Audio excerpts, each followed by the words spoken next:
Ya. Jadi sebenarnya ini yang minggu lalu yang harus dibaca-baca, tetapi tidak apa-apalah kita masuk dulu di sini sedikit ya. Jadi di sini pada pertemuan keempat yang lalu, kenapa? Karena pertemuan pertama itu kan tidak ada nunya, nak, tidak ada forumnya ya. Nanti pertemuan kedua baru ada forumnya. Ya, jadi interaksi simbolik ya. Ini yang apalagi sejarah teori interaksionis simbolik tidak bisa dilepaskan dari pemikiran Josh Habermas.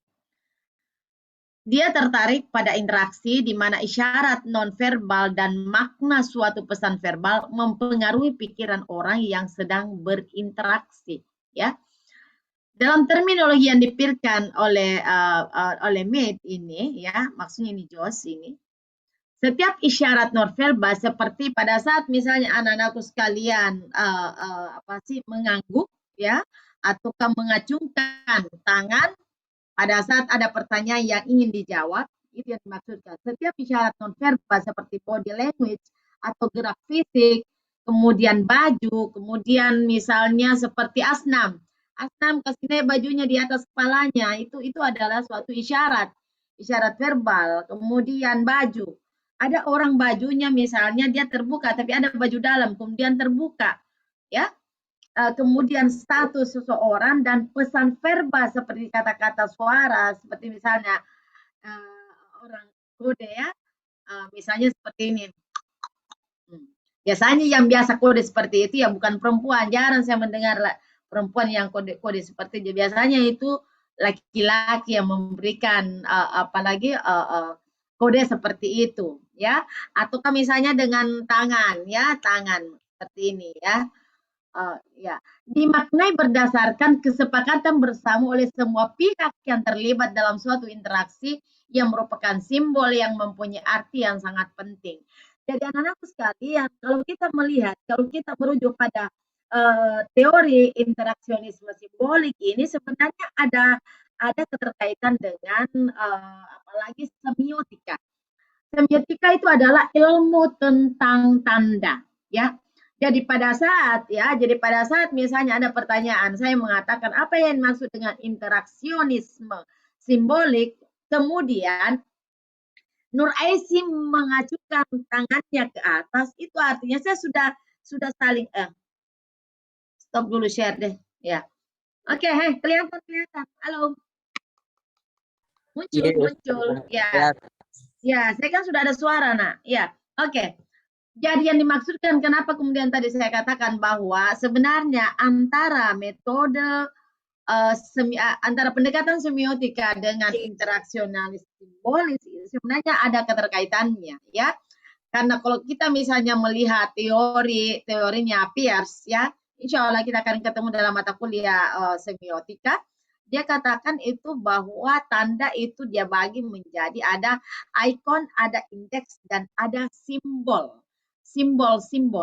Kenapa seseorang suka memakai jilbab hitam? Tanyakanlah pada yang suka memakai jilbab hitam. Jadi bukan berarti bahwa yang saya jilbab karena memang itu yang satu-satunya jilbab saya. Tidak mungkin lah, ya. Anda bisa kuliah, Anda bisa beli jilbab juga. Tapi ada memang orang dia bisa membeli jilbab berapapun, tetapi toh semua jilbabnya itu warna hitam semuanya. Sama seperti mantan dekannya Fakultas Sastra yang namanya Pak Nundindra. Sepertinya tidak ada bajunya, tiap hari bajunya semua putih. Ya, tidak pernah saya lihat selama saya menjadi dosen di Fakultas Sastra yang namanya Pak Nundindra itu tidak pernah pakai pakaian selain warna putih. Ya, nah, apa kira-kira makna itu putih? Ya, jadi kalau misalnya putih atau mungkin dia warna hijau. Saya penggemar warna hijau. Tapi tidak berarti bahwa setiap saya ke kampus saya harus pakai baju hijau, ya. Tetapi rumah saya melambangkan ada simbol bahwa mulai dari pagar saya warna hijau, rumah saya hijau, dalam rumah serba hijau, taplak meja hijau, bla bla bla bla. Kecuali kamarnya anak saya warna merah jambu, ya. Tetapi tidak berarti bahwa saya harus menampakkan diri di luar bahwa saya penggemar warna hijau, bahwa tiap hari saya juga pakai warna hijau, tapi orang sudah mengidentifikasi ya bahwa orang yang pakai hijau maka seperti ini. Orang yang suka pakai misalnya baju kemudian orangnya ada keterbukaan. Biasa kita lewat-lewat depan rumahnya orang ya, sudah pagarnya tinggi, kemudian ada celah sedikit, semua celah-celah itu ditutup lagi. Bagaimana Anda memberikan ya, interpretasi apa yang anak-anakku sekalian bisa berikan kepada orang seperti ini? Ya, jangan sampai Anda mau bilang cilik-cilik di situ gara ada ya bisa-bisa ditabok Anda. Halo, ya ayo. Enggak enak bela kalau mengajar baru Anda sembunyi di balik layar. Ya, halo semuanya nak, semua ini kan enggak semuanya hujan tuh lagi cerah-cerah ini. Iya, enggak usah lah. Enggak usah sambil tiduran. Jangan bilang adiknya bilang mosum baru-baru belum pakai jilbab. Bukan lagi jilbab, jiblak. Enggak tahu siapa tadi. Kenapa mau kosum baru belum pun jiblak. Iya muncul dulu nak. Ya. Minggu depan kalau ada yang tidak muncul di Alfa saja deh. Kenapa? Karena dia tidak apa-apa HP-nya, laptopnya sembunyi tong nih. Ya.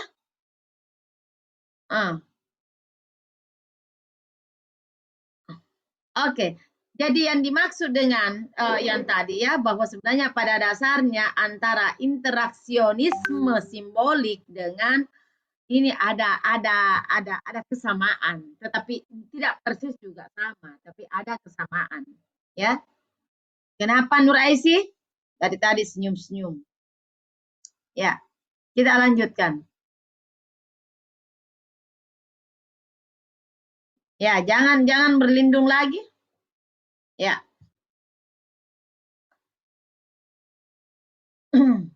Jadi dikatakan di sini dimaknai berdasarkan kesepakatan bersama oleh semua pihak yang terlibat dalam suatu interaksi. Kemudian selain itu, Mead juga banyak ilmu yang menggunakan pendekatan teori interaksi simbolis, di mana teori ini memberikan pendekatan yang relatif khusus pada ilmu dan kehidupan kelompok manusia. Jadi anak-anakku sekalian, dia ingin mengatakan seperti ini, bahwa yang dimaksud dengan simbol adalah kesepakatan. Ya, kesepakatan. Kenapa kemudian pada saat misalnya kita melewati lampu merah, langsung kita harus berhenti. Sekalipun ada juga orang yang tidak berhenti ya. Jadi yang tidak berhenti itu mungkin memang dia tidak tahu bahwa merah itu seharusnya orang adalah berhenti. Kenapa? Karena tetap dia lewati itu lampu merah. Mungkin dia tidak tahu bahwa lampu merah itu berhenti. Nah, tadi saya katakan bahwa pada saat Ananda mengacungkan tangan, pada saat ada pertanyaan yang saya lontarkan kepada Ananda, kemudian ada yang angkat tangan. Nah, yang angkat tangan ini sudah ada kesepakatan bahwa kemudian siapa lagi bahwa kemudian juga sudah tahu bahwa ternyata ada yang bisa menjawab pertanyaan Ibu Ida. Asman mengatakan ternyata misalnya Nurul Muhlisa yang akan menjawab pertanyaan itu sudah ada kesepakatan. Karena kalau tidak ada kesepakatan pada saat yang ada saya memberikan pertanyaan dan ada yang mengangkat tangannya, tetapi saya tidak tahu ya bahwa kemudian saya tidak tahu bahwa sebenarnya itu adalah ada yang mau menjawab pertanyaan saya. Kenapa? Karena saya tidak tahu bahwa yang mengacungkan tangan itu adalah tandanya dia akan menjawab. Sama dengan misalnya ya seseorang yang mempunyai kesepakatan ya sebentar kenapa lagi sebentar pada jam 12 saya buka pintu kelas kemudian itu sudah tanda bahwa Anda keluar ya. Nah, pada jam yang sudah disepakati maka dia buka pintu ya. Buka pintu. Jadi orang tadi yang mengadakan kesepakatan ya harusnya memang minta izin sama dosennya bahwa tadi ada perjanjian dengan seseorang bahwa dia akan ketemu ya. Jadi jangan yang lucu itu kalau misalnya memberikan kode, baru yang diberikan kode tidak tahu bahwa itu adalah kode. Ya, orang ujian setengah mati pegang-pegang kancing baju. Ini A, B, C, D atau apa. Ini yang di kodenya juga diam-diam saja. Kenapa? Karena dia tidak tahu bahwa angkat tangan 1 itu artinya nomor 1. Pegang kancing nomor berapa? Kancing pertama berarti A, kancing B, kancing kedua berarti B, kancing ketiga C. Dia pegang saja, tetapi tidak ada kesepakatannya tadi. Sehingga tidak ketahuan ya. Sehingga jawaban tidak akan sampai bahwa kemudian dia bertanya nomor 1, pegang kancing 1, pegang kancing 2, 3, 4, itu adalah simbol. Tapi jangan sampai ada yang melakukan nanti ya. Jangan sampai ada yang melakukan nanti ya pakai kancing baju ya. Oke. Oke, anak-anakku sekalian, kita lanjut.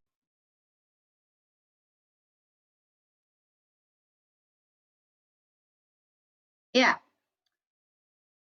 definisi teori interaksi sosial menurut Kamus Komunikasi bahwa interaksi adalah proses saling mempengaruhi dalam bentuk perilaku atau kegiatan di antara anggota masyarakat.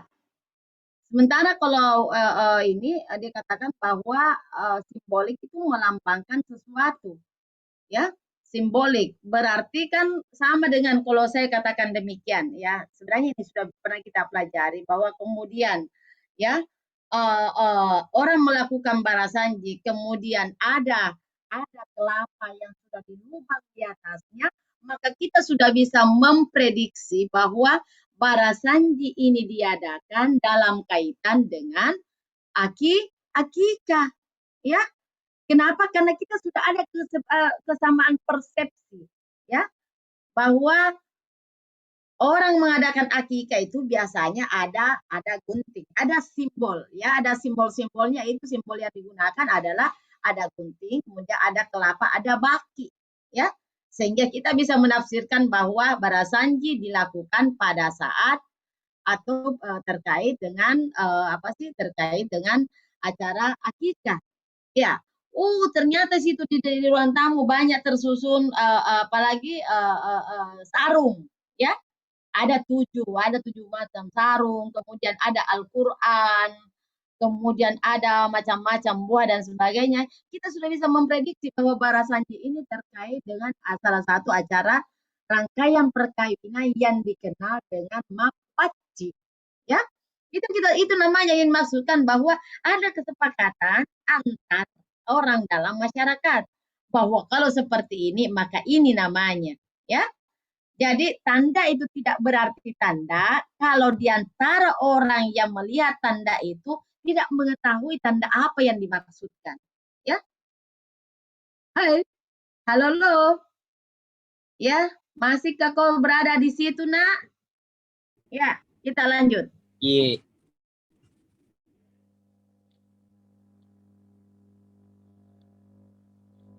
Ya. Pengertian ya. Jadi ada dua atau teori interaksi yang diutarakan oleh para ahli. Menurut Herbert, dia mengatakan bahwa interaksionisme simbolik atau teori interaksi simbolik sebagai sebuah proses interaksi dalam rangka membentuk arti atau makna bagi setiap individu.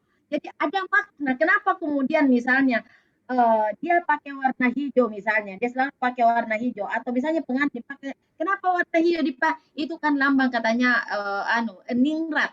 Biasanya itu kalau hijau terkait dengan apalagi kebangsawanan seseorang, ya. Sementara kalau seperti mengatakan bahwa interaksionisme simbolik merupakan cara kita belajar menginterpretasi serta memberikan arti atau makna terhadap dunia melalui interaksi kita dengan orang lain, ya. Jadi nanti kita sudah berinteraksi dengan orang lain baru kita mengetahui bahwa oh ternyata itu pemaksudnya, ya. Jadi dulu waktu saya SD atau barangkali anak-anakku juga ada istilah melis. Jadi istilah melis ini orang tidak akan pernah tahu bahwa melis itu adalah cepat pulang, ya. Weh hore melis. Melis dalam artinya itu adalah ini dalam sebenarnya ini adalah singkatan dalam bahasa Bugis adalah melelisu, artinya cepat pulang. Hore melis. Melis. Jadi nanti orang bisa mengenal, ya. Nanti orang bisa mengenal bahwa susah kalau tidak melihat Anda. Ya. Ya, jadi pendapat yang kedua mengatakan bahwa untuk memaknai sesuatu nanti kita berinteraksi dengan lingkungan itu. Ya, sama seperti tadi saya katakan bahwa untuk mengetahui apa makna, apa maksudnya itu orang mengatakan melis. Dulu waktu saya SD itu. Ya, melis itu adalah melelisu, cepat pulang. Jadi guru juga tidak tahu bahwa yang dimaksud orang-orang teman-teman bilang melis, apalagi kalau ada rapat guru, kita ini bergembira, hore melis. Guru juga enggak ini, dia cuma bingung apa itu dimaksud dengan melis. Kenapa? Karena yang mengetahui adalah orang yang berinteraksi dengan sesama itu. Itulah yang mengetahui bahwa melis itu adalah cepat pulang. Itu yang dimaksudkan. Jadi ada satu yang perilaku, kemudian kalau ini berinteraksi dulu, ya. Oke, lanjut kembali.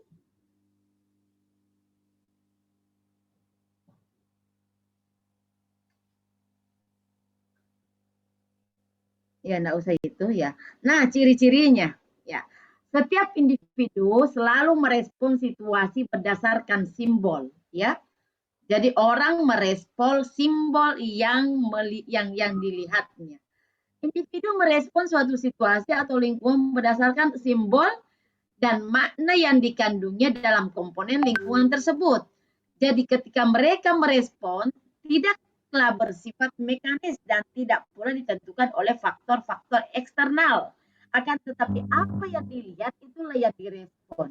Ya, jadi kalau misalnya pada saat ada orang kebingungan yang dimaksudkan di situ, pada saat ada orang kebingungan, maka Anda harusnya cepat. Kenapa kita cari rumahnya siapa? Ya, karena Anda sudah bisa mengetahui bahwa ini orang lagi cari alamat.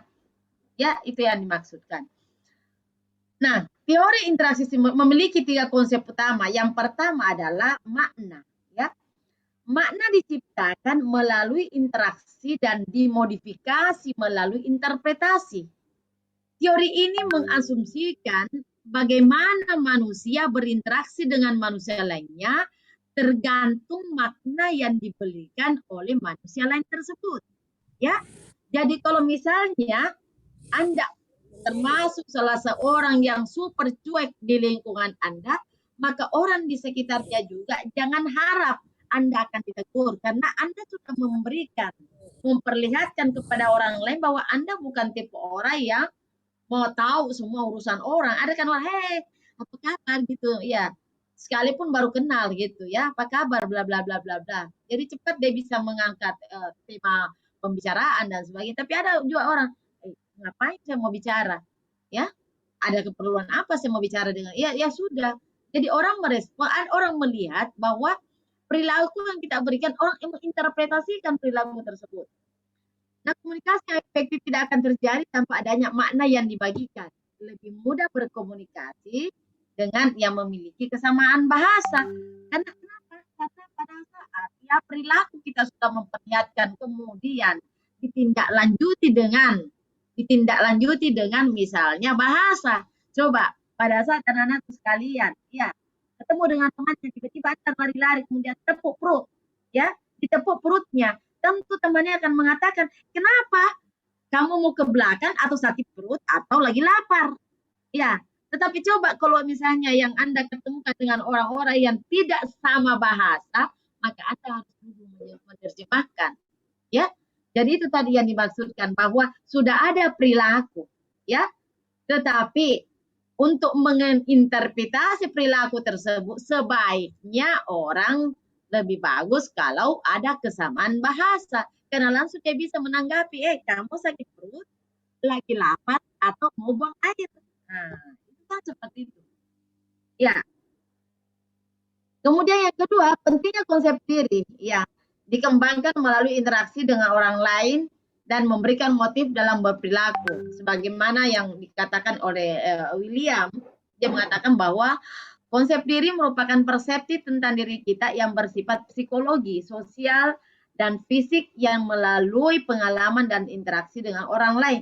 Konsep diri, bagaimana diri kita memberikan, apalagi membawakan diri kita di dalam masyarakat, begitulah orang bisa menginterpretasi diri kita sendiri. Jadi sebenarnya orang akan berprasangka, berpikir yang baik tentang kita, tergantung kitanya juga. Bagaimana kita membawa diri dalam masyarakat, itulah yang diinterpretasi oleh orang lain. Jadi misalnya katakanlah Judah, mungkin ada orang Judah itu kayaknya orangnya cuek begitu Judah. Tetapi apakah menurut Asman dia orangnya juga cuek? apakah dia bukan tipe orang suka menolong misalnya dan sebagainya. Ya, kan ada juga orang itu kalau ada pokoknya akan ada masalah terus sehingga orang bersyukur untung tidak ada si Y. Ya, ya. Jadi kita ada orang merasa bahwa mensyukuri pada saat kita tidak ada. Itu nak alangkah meruginya kita pada saat disyukuri pada saat kita tidak ada. Ya, tetapi yang lebih bagus adalah orang bergembira pada saat ada kita di antara mereka. Nah, kemudian yang ketiga dikatakan bahwa hubungan antar individu dan masyarakat mengasumsikan bahwa budaya dan proses sosial itu mempengaruhi manusia dan kelompok karena struktur sosial ditentukan melalui jenis interaksi sosial. Teori ini tentu mempertimbangkan bagaimana kemudian norma masyarakat dan budaya menjadi perilaku individu. Ya, jadi kalau dalam masyarakat ya dalam masyarakat misalnya ya masyarakat katakanlah orang Sunda ya, orang Jogja. Ya, bagaimana kemudian apalagi orang Sunda mengatakan punten ya, kalau dia mau lewat. Kemudian orang Jawa, orang Solo ya dengan bahasanya. Kemudian misalnya orang Bugis ya, bukan hanya dengan bahasa tetapi disertai dengan perilaku. Pada saat dia mengatakan tabe, biasanya itu disertai dengan bungku. Jadi tidak ada orang misalnya mengatakan ya, halo. Jadi hai hai. Ya tidak ada itu orang nak pada saat kita mengatakan tabe, tiba-tiba dia sombong dengan sombongnya dia berjalan. Biasanya itu kata tabe itu disertai dengan bungkukan badanmu ya. Kemudian tangan, di mana disimpan tangan? Ah, di mana disimpan tangan? Jadi ada tempat tangan tersendiri pada saat orang membungkukkan diri. Ya. Halo. Bawa. Ya. Jadi seperti itu. Jadi kan kita akan mengenal apalagi perilaku seseorang beserta perilaku bahasa yang digunakan oleh orang tersebut. Makanya kemudian terkadang muncul kita sombongnya artinya ada memang hal-hal, ada perilaku-perilaku yang ditampilkan ya secara verbal kepada orang lain sehingga orang lain menafsirkannya bahwa dia orangnya sombong, dia orangnya cuek, dia orangnya tidak suka memperhatikan orang dan lain sebagainya. Ya.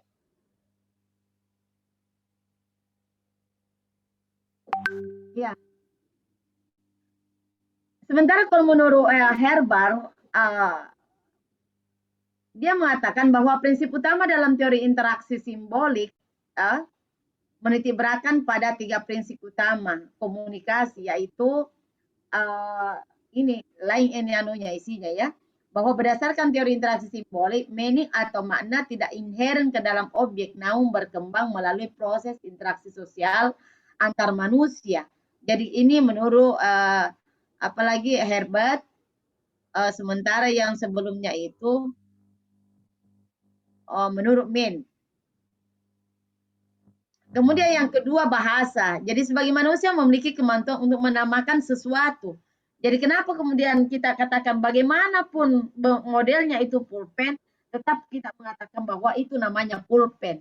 Bagaimanapun modelnya itu HP, tetap kita mengatakan bahwa itu adalah HP yang digunakan untuk berkomunikasi, ya.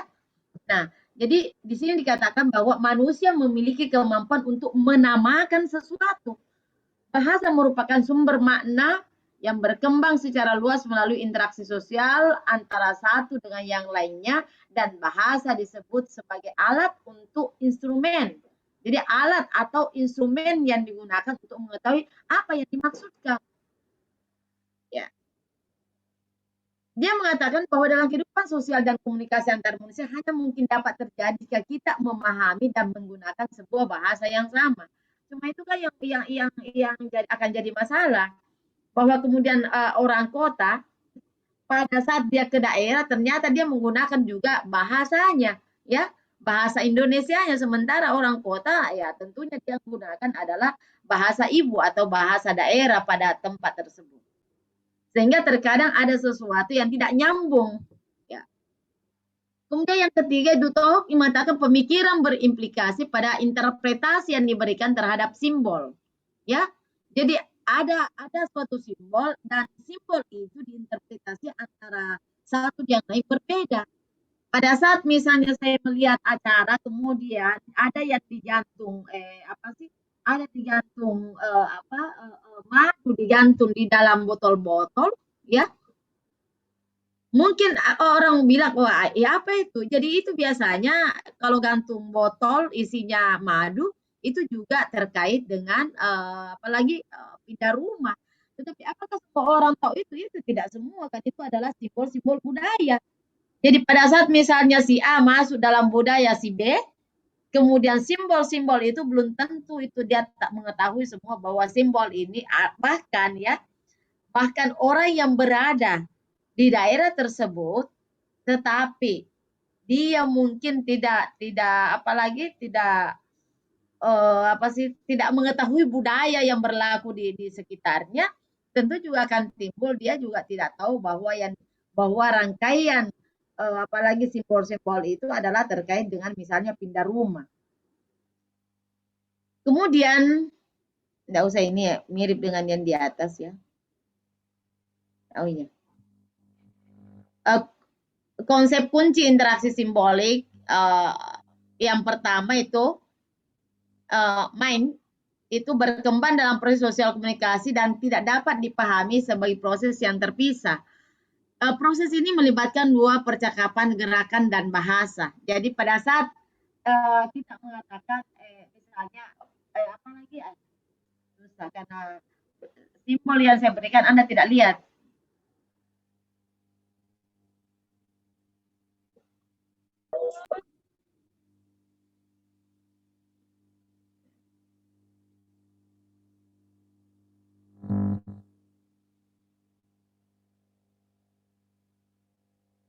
Ya, jadi yang masukkan pada saat misalnya Anda memanggil misalnya itu kan tidak mungkin Anda berlipat tangan tiba-tiba dia Anda meneriaki temannya. Tetapi yang terjadi adalah biasanya itu bagaimana Asman? Anda tepuk misalnya panggil apa lagi Nurvita Sari. Nurvita Sari ya, dengan cara tepuk ya, menepuk atau ke misalnya dia lambaikan tangannya bahwa saya ada di sini. Ya, jadi tidak mungkin yang jadi itu yang dimaksudkan bahwa bersamaan perilakunya dengan bahasa. Jadi ada bahasa. Dia bahasa yang dimaksudnya dia menyebutkan nama orang yang dipanggil sambil melambaikan tangannya bilang, "Hai, saya ada di sini." Ya, itu yang dimaksudkan.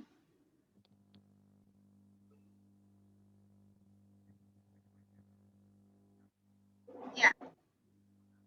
Kemudian yang kedua, self diartikan melalui interaksi dengan orang lain, sebuah entitas manusia ketika berpikir mengenai siapa dirinya.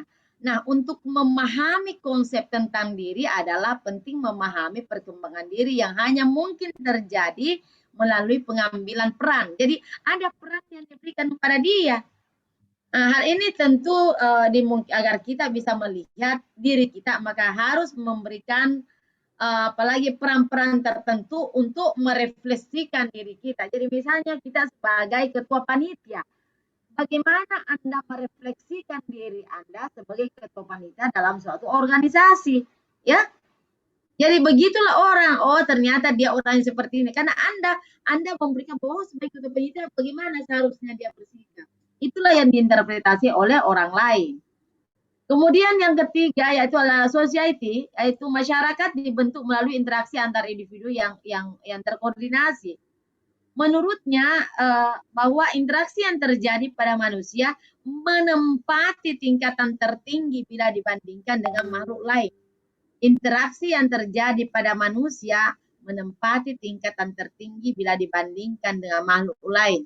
Jadi saya ingin mengatakan bahwa kalau ada yang tidak bisa seperti apa yang disebutkan di sini, berarti ya makanya kemudian wah ternyata dia sama saja dengan yang lain, ya.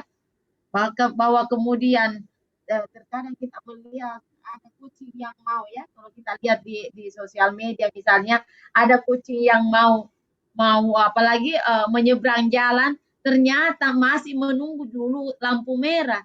Tetapi ternyata ada di antara kita sebagian yang mudah-mudahan tidak ada di sini ya. Pada saat mau lampu merah ke lampu hijau atau apa semua diterobos, ya. Itu yang bukan yang itu yang dimaksudkan dengan dalam teori ini. Kemudian apa manfaat mempelajari teori interaksi simbolik? Yaitu pertama mempelajari teori dapat memberikan beberapa manfaat. Pertama memahami premis dasar teori interaksi simbolis. Itu yang pertama, ya. Kemudian memahami asumsi teori interaksi simbolik, kemudian memahami berbagai prinsip utama dalam teori ini, memahami bagaimana persepsi interpersonal mempengaruhi komunikasi interpersonal, kemudian memahami konsep dan proses identitas, memahami konstruksi gender dan seksualitas, ya, memahami proses pembentukan kesan. Jadi kan ada kesan. Jadi pada saat misalnya Anda ketemu dengan seseorang, makanya kemudian itu biasa terkait dengan misalnya apa sih ya, apa ya misalnya kenapa kemudian laki-laki yang menggunakan deodoran as, ya, bagaimana itu? Kan ada iklan, ya, kalau kita lihat iklannya, ada juga parfum. Kalau pakai lupa berdiri, ya, kalau duduk lupa berdiri gitu. Jadi sampai segitunya, ya, kalau memakai parfum itu berarti katanya lupa berdiri. Memahami implementasi dalam berbagai penelitian yang telah dilakukan oleh para ahli. Jadi itu kan jadi menerapkan dalam penerapan teori interaksionis simbolik ini. Ya, jadi yang dimaksudkan di sini sekali lagi adalah simbol-simbol yang digunakan dalam setiap, karena ini adalah terkait dengan budaya, adalah simbol-simbol budaya. Sehingga saya ingin mengatakan kemudian bahwa kenapa ya simbol-simbol budaya terkait misalnya dengan kue-kue budaya itu ternyata yang diangkat jadi kue budaya adalah barongko, ya. Kenapa misalnya bukan doko-doko? Kenapa harus barongko? Kenapa harus onde-onde? Kan ada donat, ya, ya, ada lapis. Tapi ternyata itu adalah onde-onde. Kenapa harus katirisala, ya? Kenapa bukan misalnya apalagi cake dengan berbagai coklatnya dan sebagainya dan lain sebagainya. Kenapa? Karena itu ada simbol yang menyertai. Ada simbol yang menyertai. Jadi simbol itu tidak begitu saja muncul bahwa kemudian orang pindah rumah maka simbolnya seperti ini. Tetapi itu sudah diolah sedemikian rupa oleh para budayawan dan sekarang kita ini diturunkan sebagai penyambut dari tradisi atau kebiasaan atau budaya yang diturunkan oleh para nenek moyang kita. Oke, anak-anakku sekalian, itu barangkali untuk ini ya sebagai apa sih sebagai anu saja prolog untuk ini ya. Silakan Anda baca, kemudian apalagi Anda memberikan komentar di dalam forum forum di sekolah. Oke, kita masuk pada yang pendekatan setelahnya.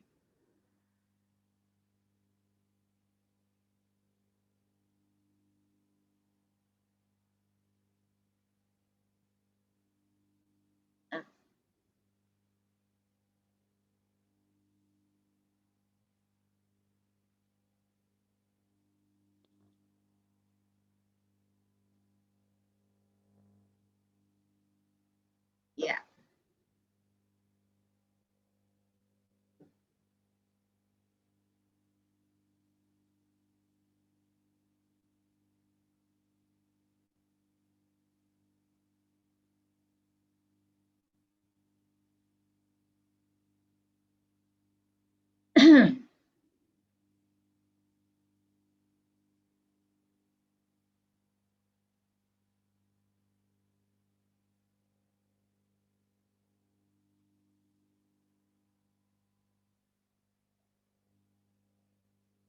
Ya, jadi ada juga namanya pendekatan folklore, ya.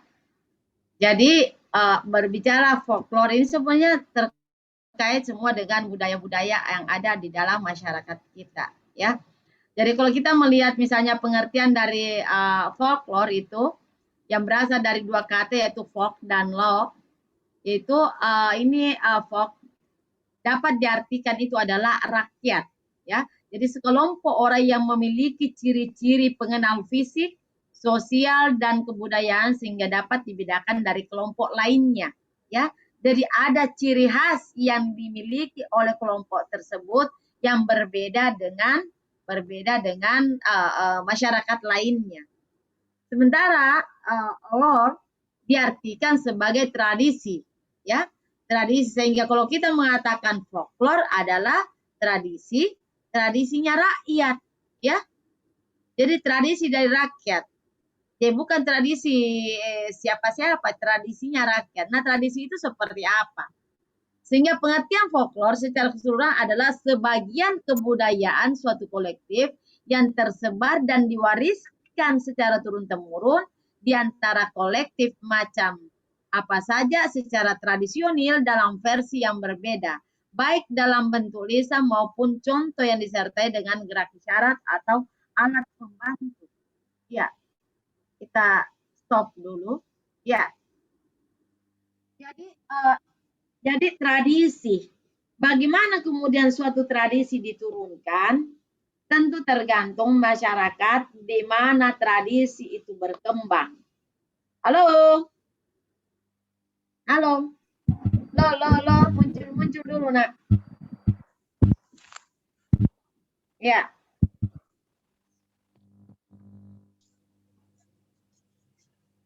Ya. Ya.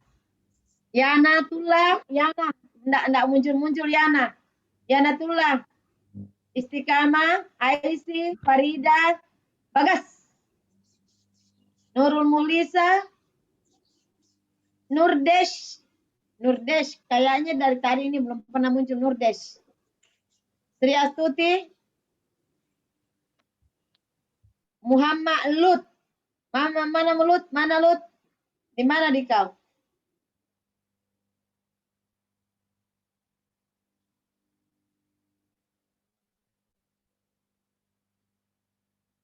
Ya.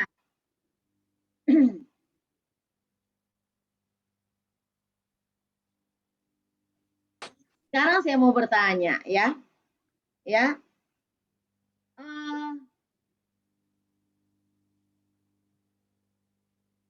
Cerita tentang para orang tua Anda, jadi kakek Anda, silsilah ke atas Anda itu, bagaimana Anda bisa tahu bahwa Anda adalah misalnya cucu dari si A?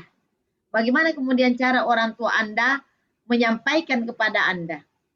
Kemudian cerita apa saja yang disampaikan tentang keturunannya itu?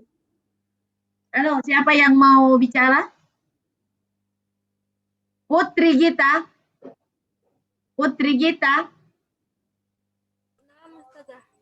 Ya, silakan. Bagaimana orang tua menyampaikan tentang apalagi silsilah keturunannya, ya? Bagaimana? Karena dia di sini tadi mengatakan bahwa itu tergantung orangnya. Bahwa kemudian ada orang dia melakukan sama, misalnya kalau saya tangan begini, atau Anda bicara dulu baru saya bicara. Silakan Putri Gita. Biasanya itu Ustazah, kalau dari nenek atau kakek biasanya sambil cerita-cerita biasa Ustazah, atau pas saat sedang kumpul-kumpul sama keluarga-keluarga yang datang dari jauh, itu diceritakan, bilang ini kita ini ada hubungan keluarga sama ini sama yang dulu begitu Ustazah. Ya, oke. Coba Judah, kalau Judah bagaimana Judah? Bagaimana orang tua Anda menyampaikan tentang apalagi nenek moyangnya? Ya begitu juga tadi Ustazah, hampir sama. Nanti Bagaimana? kalau misalnya kumpul-kumpul baru ditunjukkan nenekmu ini anumu, nenek moyang, hampir sama Ji kayak ceritanya itu tadi. Pernah enggak orang tua Anda menceritakan hal jelek tentang nenek moyangnya? Enggak pernah Ji Ustaz. Ya? Enggak pernah. Halo? Enggak pernah. Yang lain? Pernah.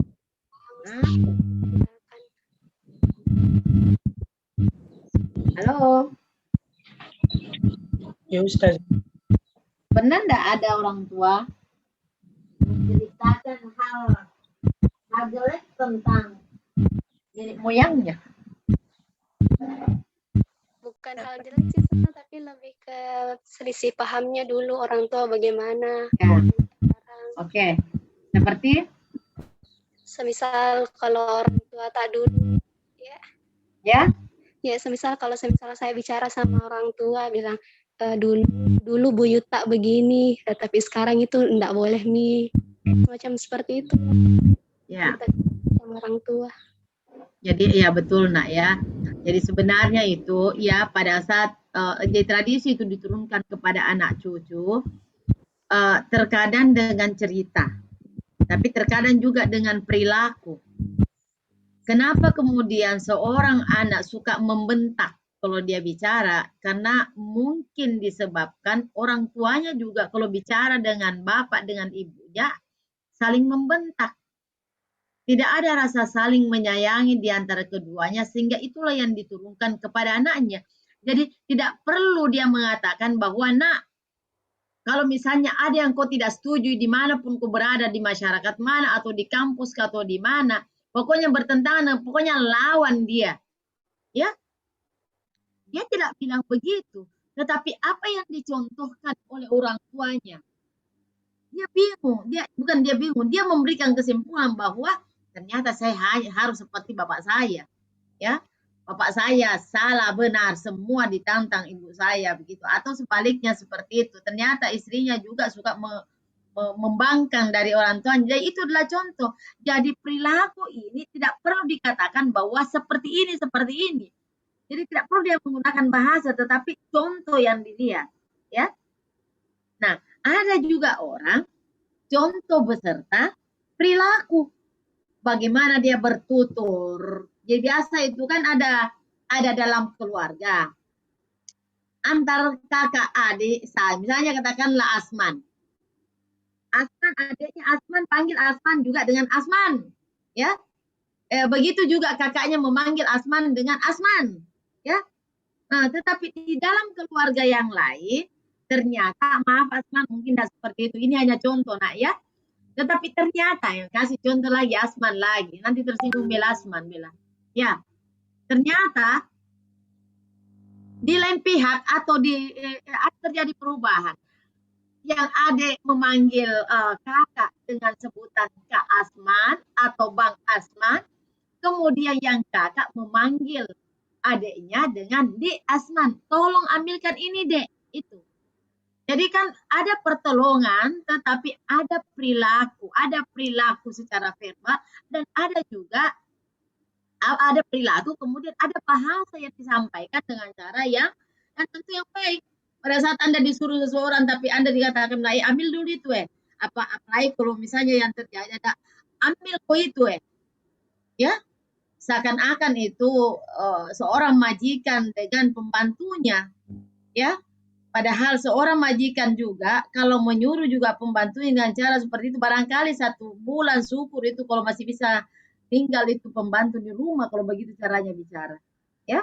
Tetapi alangkah baiknya kalau misalnya yang tua memanggil yang muda dengan sebutan adik, kemudian yang muda melihat yang lebih senior itu memanggil kakak, ya. Kemudian ada juga yang biasa terjadi ini, ya, memanggil ini. Ada mahasiswa misalnya memanggil dosennya dengan bunda. Kenapa mesti dipanggil dengan dosennya dengan bunda? Bunda itu hanya bisa dipanggil adalah orang tua kita, mama Anda. Cuma ada yang memanggil mamanya dengan bunda, ada Umi, ada ya kalau yang di kampus betul bahwa dosenmu itu, gurumu itu adalah pengganti orang tua. Tetapi janganlah memanggil dengan bunda. Saya kadang mendengar mahasiswa panggil bunda. Kenapa panggil bunda? Kan lebih terhormat kalau kita sebagai dosen dipanggil misalnya ustazah atau misalnya ibu. Kenapa harus panggil bunda? Ada juga mahasiswa dulu waktu saya jadi ketua jurusan memanggil Pak Rektor dengan ayahanda. Lah, sejak kapan dilahirkan Anda oleh Pak Rektor? Ya, Jadi kita harus menempatkan diri kita ya. Jadi itulah anunya nak ya. Jadi ada memperbaiki. Jadi bahasa itu menunjukkan jati diri kita sendiri. Bagaimana kita berbahasa itulah yang diinterpretasi oleh orang lain. Ya, kita lanjut.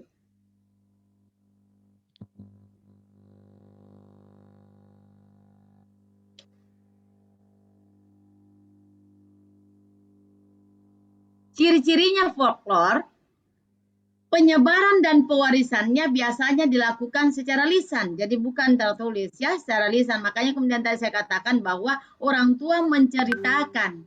Kenapa kemudian yang diceritakan yang baik-baiknya? Jarang kita mendengarkan ada orang tua menceritakan kejelekannya nenek moyangnya. Tetapi yang biasa diceritakan kalau ada hal yang jelek, ada perselisihan. Kenapa? Kenapa kok setiap saya mau pergi di rumahnya Om A misalnya, saya dilarang. Oh, ternyata ada perselisihan. Apa perselisihannya? Ternyata pembagian warisan yang tidak adil, yang menyebabkan terjadinya diam-diaman antara sepupu sekali atau bahkan barangkali bersaudara. Biasanya itu kenapa? Karena yang mau diturunkan di sini adalah Anda juga harus tidak boleh pergi juga di rumahnya omnya, ya. Kenapa? Karena kalau dia tidak sampaikan kepada cucunya, kepada anaknya, maka ini anak tetap berinteraksi sementara orang tuanya lagi dongkol. Itu yang disampaikan, ya. Kalau ada, ya, kalau ada. Ya. Kemudian yang kedua bahwa bersifat tradisional, ya, disebarkan dalam bentuk relatif tetap atau dalam bentuk standar, ya, jadi tidak neko-neko. Kemudian berkembang dalam versi yang berbeda-beda. Hal ini disebabkan penyebarannya secara lisan sehingga folklore mudah mengalami perubahan. Akan tetapi bentuk dasarnya tetap bertahan. Jadi tetap dia bahwa itu adalah tradisi rakyat. Kemudian anonim, ya, tidak jelas siapa yang ini. Sama tadi kalau saya katakan, melis itu, melelisu, artinya cepat pulang. Siapa yang menciptakan? Tidak ada yang tahu siapa yang menciptakan. Orang cuma menyingkat-nyingkat. Ya, jadi kita tidak tahu apakah itu yang misalnya saya ini menyingkat. Tapi ternyata sebelum saya sudah ada juga orang yang sudah memberikan singkatan itu cepat pulang dengan melis dalam bahasa daerah.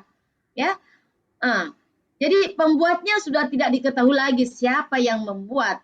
Ya, kemudian biasanya mempunyai bentuk berpola. Kata-kata pembukaannya misalnya menurut Sahibul Hikayat atau Sahibul Umam, ya. Ya, atau menurut si empunya cerita, ya, katanya Asnam, ya, katanya Asman atau katanya Nur Hidayah dan sebagainya. Kemudian bersifat pralogis, yaitu mempunyai logika sendiri yang tidak sesuai dengan logika umum. Ciri ini terutama berlaku pada folklore lisan dan sebagian lisan. Jadi ada tiga model, ya, ada lisan, ada sebagian lisan, ada kombinasi di antara keduanya. Menjadi milik bersama dari masyarakat tertentu, ya. Jadi itu adalah, jadi kalau misalnya kata-kata tadi itu melis, itu adalah itu yang gunakan itu bukan digunakan di rumah. Jadi yang gunakan biasa itu kata-kata melis itu adalah orang yang berkecimpung di sekolah karena ya cepat pulang. Pada umumnya bersifat lugu atau polos sehingga seringkali kelihatannya kasar atau terlalu sopan. Hal ini disebabkan banyak folklore merupakan proyeksi atau cerminan emosi manusia yang jujur. Ya, lanjutnya, folklore biasanya mempunyai bentuk berumus atau berpola. Cerita rakyat misalnya selalu mempergunakan kata-kata klise seperti bulan 14 hari untuk menggambarkan kecantikan seorang gadis, ya. Jadi misalnya, wah cantiknya bagaikan rembulan, ya. Kenapa? Karena itu kan kalau kita kelihatan, wah bulat betul apa dan sebagainya. Ya, jadi pada saat orang mengatakan, cantik-cantik gunung. Apa itu cantik-cantik gunung? Kalau di jauh, cantiknya, bagusnya pemandangannya. Tapi setelah mendekat ternyata, oh banyak bekas jerawat. Itu namanya cantik-cantik gunung, ya. Jadi dia memberikan interpretasi. Jadi seperti ini, bahwa mukanya bagaikan apalagi bagaikan bulan 14 hari bulan 14 hari. Kemudian misalnya bodinya bagaikan gitar. Seperti apa itu gitar? Yang jelas seperti itulah yang dimaksudkan bahwa dia mempunyai body yang sesuai dengan ini. Jadi ada lekukan tersendiri yang memang besar gitu misalnya. Kemudian di sini ada juga seperti ular berbelit-belit. Wah, ini biasanya ini orang yang pintar mencari alasan untuk menggambarkan kemarahan seseorang. Demikian pula ungkapan-ungkapan tradisional, ulangan-ulangan dan kalimat atau kata-kata pembukaan dan penutup yang baku. Misalnya tadi tuh seperti Saibul Hikayat dan mereka pun hidup bahagia untuk seterusnya bla bla bla. Folklore mempunyai kegunaan dalam kehidupan bersama suatu kolektif dalam masyarakat. Cerita rakyat misalnya mempunyai kegunaan sebagai alat media pendidikan, pelipur-lara, protes, dan lain sebagainya. Nah, sekarang kita akan melihat bagaimana jenis dari folklore ini. Ya. Yang pertama adalah lisan. Ya. Kalau misalnya lisan itu biasa terkait dengan bahasa rakyat, logatnya. Kenapa kemudian katakanlah orang-orang Bugis Bone ya, apalagi orang kota, kalau bicara itu melik-liuk ya, mau ki kemana? Di mana ki mau berteduh? Di bawah pohon asam. Ya, seperti itu sebagian orang Bone ya. Sebenarnya saya orang Bone, begitu juga. Ya. Nah, bagaimana dengan misalnya orang Toraja, ya, mengedepankan, ya. Kemudian bagaimana dengan orang Sidrap, ya, suaranya besar-besar, tinggi. Bagaimana dengan Tolise? Tolise itu orang apa dia? Tolise itu orang Sidrap juga ya, kalau tidak salah, ya, dan lain sebagainya. Kemudian peribahasa atau sindiran. Nah, bagaimana caranya menyindir biasa? Bagaimana? Asman? Asman? Biasa Iya, kalau Anda Ustazah. mau sindir orang seperti apa? Ya, sindiran. Kayak gimana? Maksudnya kata-katanya atau gimana? Iya, kata-katanya lah pasti. Seperti apa misalnya itu kalau bicara Anda mau menyindir seseorang? Seperti apa? Ini contoh aja ya Ustazah. Misalnya kayak gini. Kemarin tuh kan aku dari pasar gitu. Tak kenapa aku belanja ini, kenapa dia itu kan kayak sakit hati loh aku belanja ini. Padahal kan aku bukan pakai uangnya gitu. Sambil matanya tuh melirik-melirik gitu. Oke, iya. Oh, begitu ya. Ya, ada lagi yang mau memberikan contoh sindiran?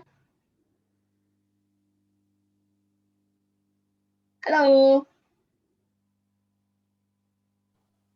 Bisa juga kita menggunakan kata kayak peribahasa gini bilang, saya makan lada, kok dia yang kepedasan gitu. Iya. Jadi ada juga yang begini. Dia yang beli mobil, terus tetangganya yang bunyi. Ya, jadi tapi ini enggak bagus, tapi lebih bagus kalau dalam bahasa Bugis. Ya. Dia bilang si A beli mobil, kemudian yang maksudnya yang bunyi itu mobil tetangga. Kenapa? Karena dia yang banyak cerita, dia yang pusing gitu. Ya. Biasa juga biasa kalau ada orang pakai baju baru kemudian pakai kemudian muncul ya, lewat ki orka, apa itu orka?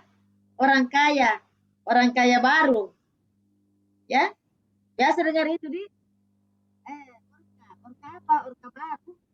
Ternyata orang kaya baru yang dulu itu tidak ada apa-apa, tiba-tiba sekarang kok dapat mobil orka orang kaya baru, ya biasa dibilang ya seperti itu. Ya, apa lagi? Ya, apalagi? Kita pindah ke tempat yang lain.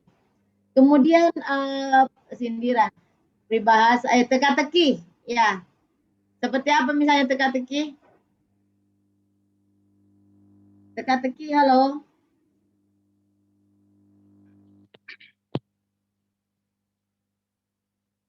Halo.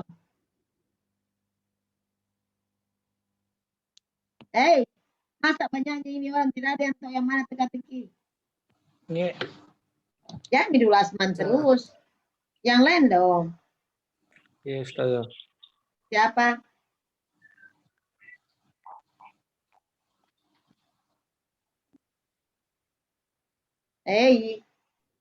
Teka-teki.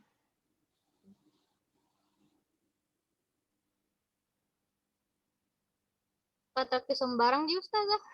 Ya sembarang lah, supaya ada contoh saja. Yang mana itu maksudnya? Teka-teki atau pantun atau syair? Ustazah teka-tekinya. Hewan apa yang paling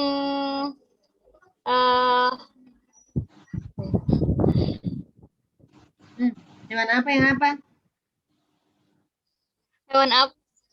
hewan apa yang paling malas pakai sepatu? Apa? Hewan apa yang paling malas pakai sepatu? Ya, hewan apa itu Judah? Lutfi. Hah? Lutfi? Masa Lutfi dijadikan hewan? Apa itu? Apa itu? Ikan. Kaki seribu. Kaki 1000. Apa? Oh, kaki 1000. Apa tadi? Apa tadi pertanyaannya? Hewan apa yang paling malas pakai sepatu, Ustazah? Oh, ini terlalu banyak kakinya ya. Ada di mana orang sibuk tapi maksain buat duduk dan selalu bersabar? Tahu nggak di mana? Apa, Ustazah? Ada di mana orang sibuk tapi maksain buat duduk dan selalu bersabar? Tahu nggak di mana itu?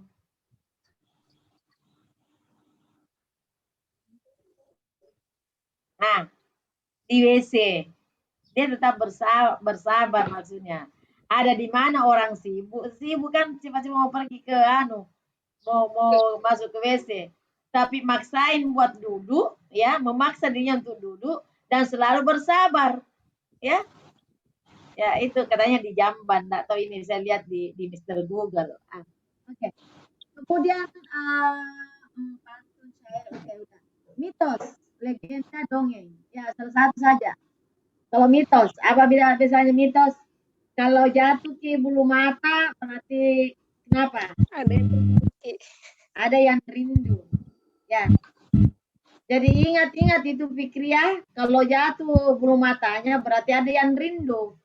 Ya, ada yang merindukanmu. Ya, apalagi mitos. Ya, jangan. Kalau gatal tangan mau pegang. Ya. Kalau duduk Kalau tangan tak gatal mau pegang uang, Ustazah. Ya. Kalau tangan kalau tangan gatal pegang uang dekat-dekat sama orang tua. Ya. Atau kan biasanya gatal. Padahal iya betul, saya langsung gatal dengarnya. Kemudian ada legenda, ada dongeng, ya kita sudah tahu itu. Kemudian ada nyanyian rakyat, ya. Yang mana tuh nyanyian rakyat? Lagu daerah mungkin, Ustazah. Betul. Yang mana itu?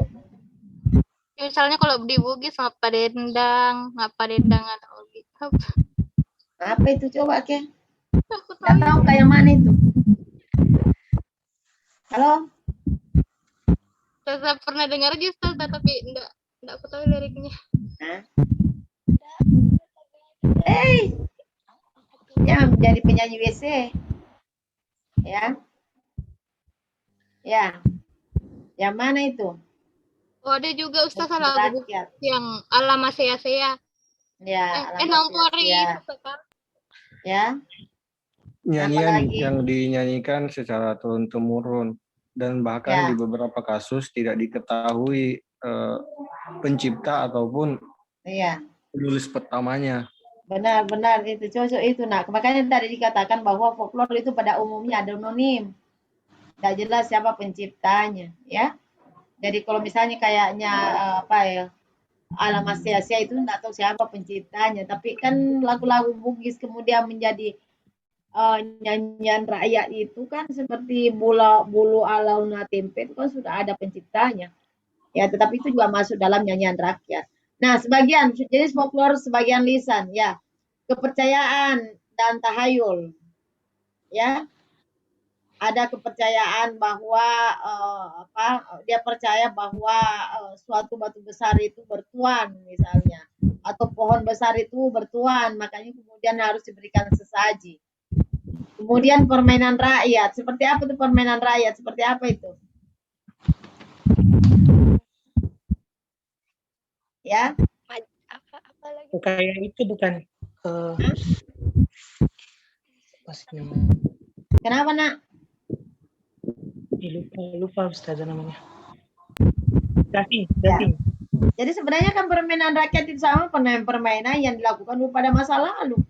Jadi kalau sekarang Anda main game, ya permainan rakyat dulu apa? Main longga, ya. Itu yang dari bambu. Itu kan permainan rakyat itu. Ya. Teater rakyat, tarian dan pesta rakyat. Tarian pesta rakyat itu seperti tarian padupa, ya. Kemudian apalagi yang itu gasing, dan lain-lain sebagainya.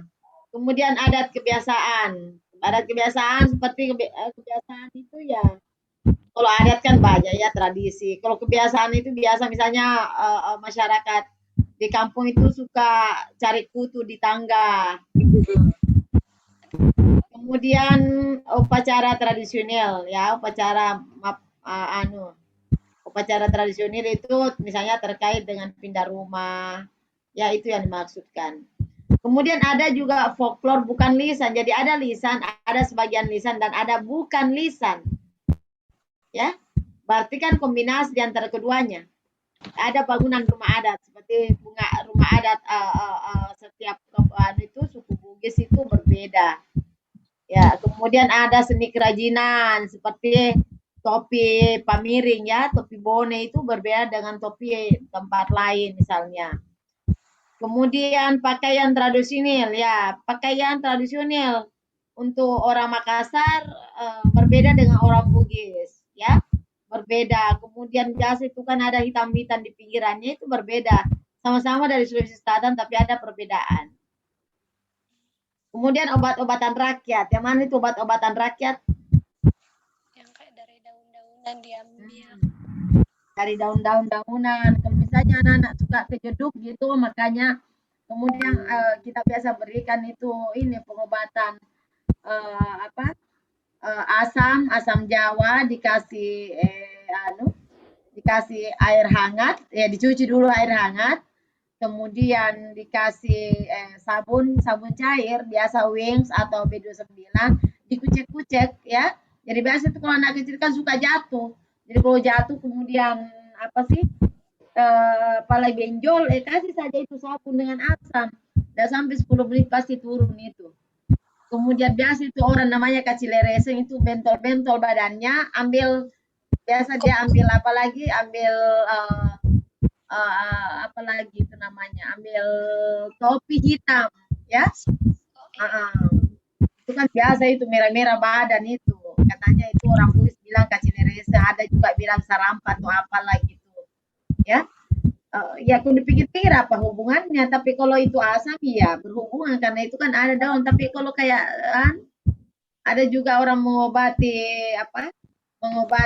gatal-gatal dengan dengan memakai senjata, dengan pakai badik, tetapi badik yang dipakai adalah badik yang pernah membunuh ya, katanya sih. Saya sih antara percaya juga karena ada orang katanya di dalam masyarakat ada seperti itu ya, tapi kembali lagi tetap tentu yang menyembuhkan oleh Allah Subhanahu wa taala, supaya jangan kita mendoakan nak ya. Kemudian jadi itu yang dimaksud dengan obat-obatan rakyat. Kemudian ada senjata tradisional ya. Senjata tradisional itu tadi bukan linggis ya. Senjata tradisional seperti tadi badik, kemudian bukan senjata gitu ya.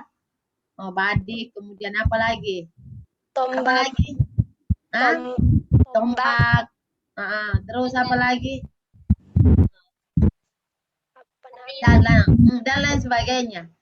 Kemudian makanan tradisional itu tadi saya katakan bahwa makanan tradisional itu ada barongko, ada katirisala, cucur dan bla bla, onde-onde dan sebagainya. Itu adalah, jadi memang sudah ditentukan dari sananya bahwa yang dimaksud dengan makanan tradisional adalah makanan seperti ini loh namanya, ini loh bentuknya, ini loh rasanya. Ya, kita lanjut.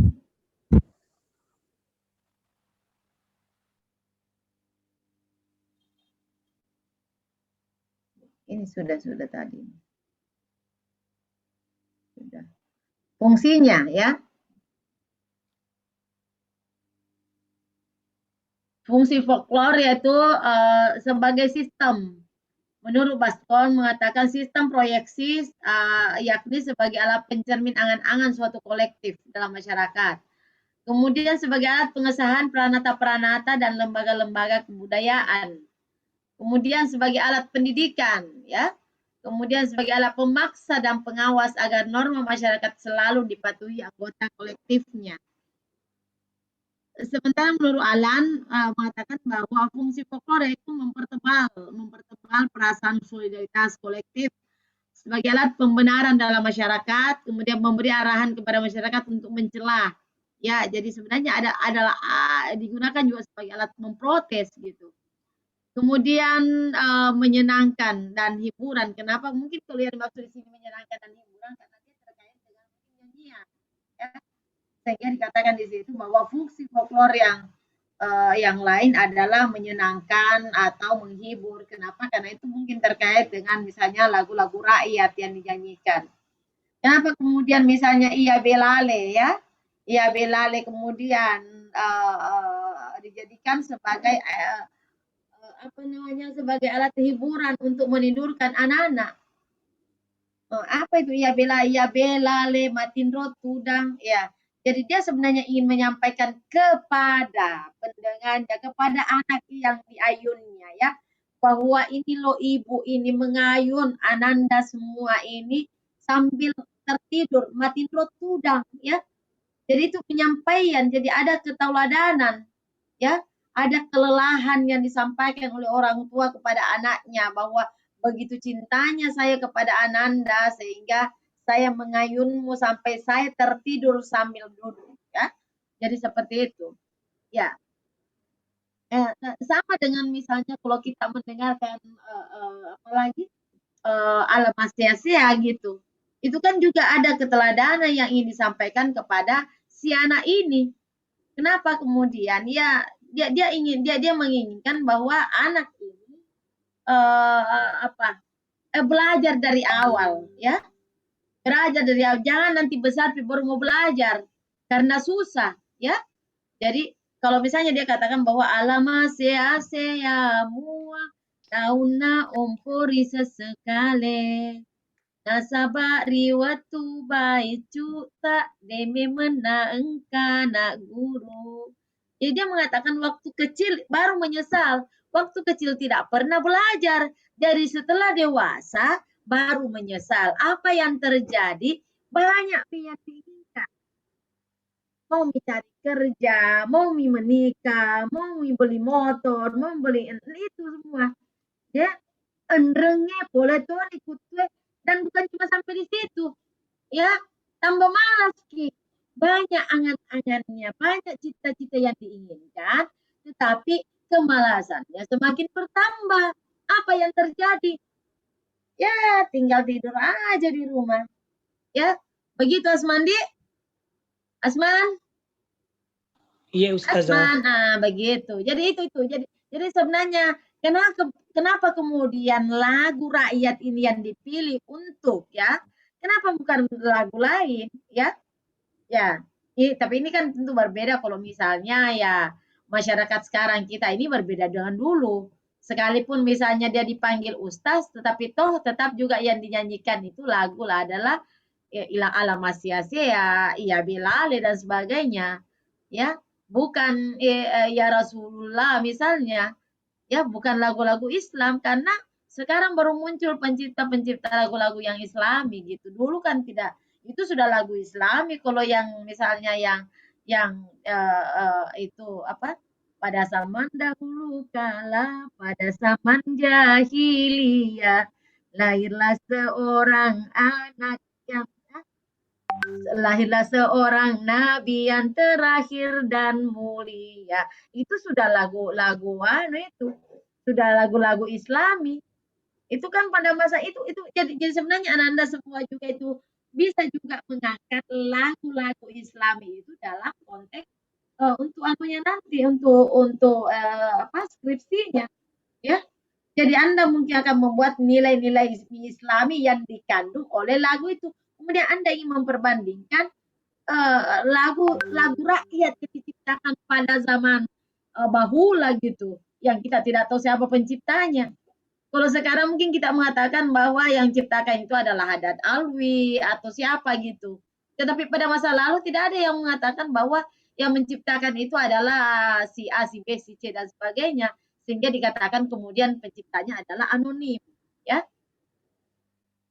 Nah, kalau ini folklore ini digunakan dalam penelitian itu jadi ada pra penelitiannya. Jadi di sini antara peneliti dan pemilik folklore perlu ada jalinan kerjasama dengan cara peneliti terjun langsung ke masyarakat.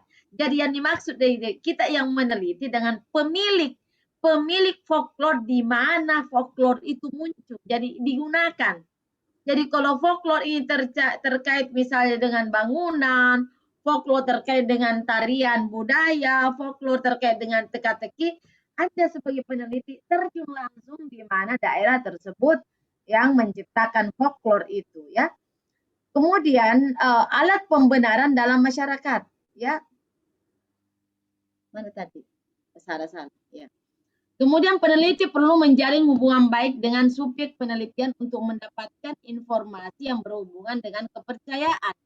Jadi misalnya ya apa sih gitu? Sama misalnya tari PPK Rimakka ya. Biasanya bagi orang Makassar itu yang sekitar Tello itu biasanya itu tahu itu yang mana tarian PPK Rimakka. Jadi ada suatu kepercayaan dalam masyarakat kenapa kemudian setiap tahun itu ditari tarian persembahan ya. Ya, ini masyarakat sudah tahu juga dalam masyarakat tertentu. Kemudian metode penelitiannya yaitu dengan cara merekam ya. Kemudian juga dicatat kapan tanggal perekamannya, kemudian tempatnya di mana, kemudian perekaman dalam konteks tidak asli, ya. Jadi kedua hal ini tentu menjadi catatan penting. Kemudian dalam pengumpulan data itu ada dokumen, jadi harus ada fotonya gitu ya. Ada foto, kemudian ada video, kemudian informannya. Informan itu yang memberikan informasi itu harus diketahui namanya siapa, umurnya berapa, jenis kelaminnya, pekerjaannya. Kemudian apakah dia yang memberikan informasi adalah orang yang ahli di bidang itu. Jadi kalau misalnya dia Pak Barasanji, apakah jangan sampai dia cuma pendengar? Apakah dia pelaku dari Barasanji itu? Kemudian bahan ya, yang pertama yaitu dari genre-nya. Apakah dia dari kepahlawanan, ada mite kah, tradisi lisan kah, kemudian itu ada upacara ritual, kemudian ungkapan spesifik yang digunakan seperti kita biasa mendengar nikah batin. Bagaimana itu nikah batin itu? Ya, biasa kita mendengar dia sudah nikah batin. Tapi tidak terlihat batinnya yang menikah ya, yang susah juga itu. Karena tidak ada surat nikahnya, ya. Tapa Brata, Semedi, ya. Kemudian asal usul folklore, penjelasan terhadap simbol-simbol yang digunakan dalam suatu apalagi misalnya upacara. Kemudian selanjutnya adalah pengamatan. Jadi untuk mengatakan bahwa ada masalah tentu harus diamati, ya. Nah, dari pengamatan itu ada hal-hal yang kurang jelas maka diberikan wawancara. Nah, kemudian pendekatan yang digunakan adalah pendekatan holistik, ya, karena folklore terkandung unsur budaya yang dimanfaatkan oleh pendukungnya. Unsur budaya lisan harus berimbang, artinya peneliti tidak hanya meneliti beratkan pada folk, ya, tradisinya saja, ya, namun lore-nya juga kualitatif, ya. Jadi penelitian kualitatif pertama holistik secara menyeluruh, yang kedua kualitatif. Penyajian hasil melalui kata-kata sehingga mampu menjelaskan fenomena budaya yang terjadi terkait dengan folklore tersebut. Kemudian yang terakhir adalah analisis data. Peneliti harus mampu menghubungkan antara persoalan yang diteliti dengan konteks yang mendukung pemaknaan sebagai proses dan sebagai produk. Jadi prosesnya seperti apa, kemudian produknya seperti apa. Ya.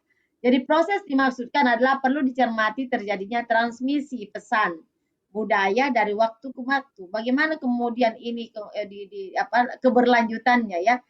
Ya. Kemudian produknya warisan generasi masa lalu ke generasi masa sekarang seperti apa produknya. Oke, itu barangkali yang saya bisa sampaikan, Nak. Halo.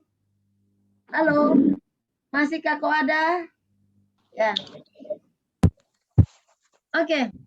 Saya ingin bertanya, di antara keduanya menurut Anda yang mana Anda tertarik? Ada simbol, kemudian ada folklore.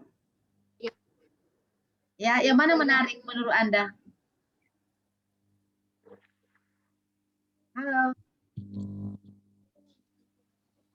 Halo. Halo, ha? Folklore, ya. Untuk orang tertentu tentu dia mau melihat dari folklore-nya. Ya. Oke, bagaimana dengan simbolisasi? Simbol? Halo? Halo? Ya, apapun itu yang jelas Anda lah yang memilih. Lebih jelasnya tentu Anda harus lebih banyak mempelajari hal ini. Nah, bukan hanya melalui melalui Zoom ini, tetapi Anda bisa mencari atau membaca langsung bukunya. Ya, ada beberapa buku yang terkait dengan misalnya folklore ya. Ada bukunya Dananjaya. Anda bisa membaca di situ banyak hal yang disampaikan di situ. Lebih jelas tentu Anda bisa lebih mengetahui seperti apa itu folklore, seperti apa itu misalnya pendekatan simbol ya. Oke, anak-anakku sekalian, karena waktu sudah selesai ya, sudah lewat malam. Insya Allah harapan Ibu tentu pekan depan mungkin kita akan membicarakan tentang pendekatan ritual ya. Ada pendekatan ritual ya, insya Allah kita akan ketemu. Tentu harapannya Ibu bisa diskusi kita bisa lebih baik lagi. Kemudian anakku sekalian dalam keadaan sehat walafiat ya. Kita panjang umur, insya Allah kita ketemu pekan depan ya. Cukup sekian. Assalamualaikum warahmatullahi wabarakatuh. Sampai jumpa pekan depan. Dah. Sehat ke semua nak. Sayang.